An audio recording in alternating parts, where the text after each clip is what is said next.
I think a lot of people call it quits before they experience the real goodness of marriage. You know, the high, the honeymoon high is so fleeting, but the real good of it is much better than the honeymoon. And it only comes with a little bit of time. In my experience, my parents have been married for coming up on 40 years now. And I had Thanksgiving dinner with my mom and dad. We hosted this year. They and my siblings all came over for Thanksgiving dinner. And at Thanksgiving dinner, we did the typical thing. We went around the table and said what we were thankful for. Okay. And we got to my parents, to my mom and my dad, who've had difficulties in their marriage of many different sorts. But they looked at one another and they both started bawling their eyes out and just out of the blue saying what they were thankful for. And my dad, looking at my mom, said, I can't tell you how happy I am to be married to you. And, you know, in front of all of his children and grandchildren and everything.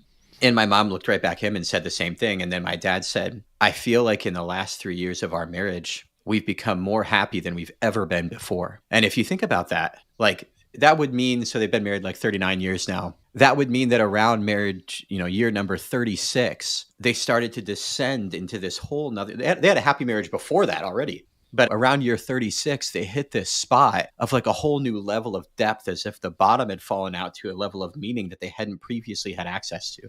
That's the kind of happiness that marriage can bring you.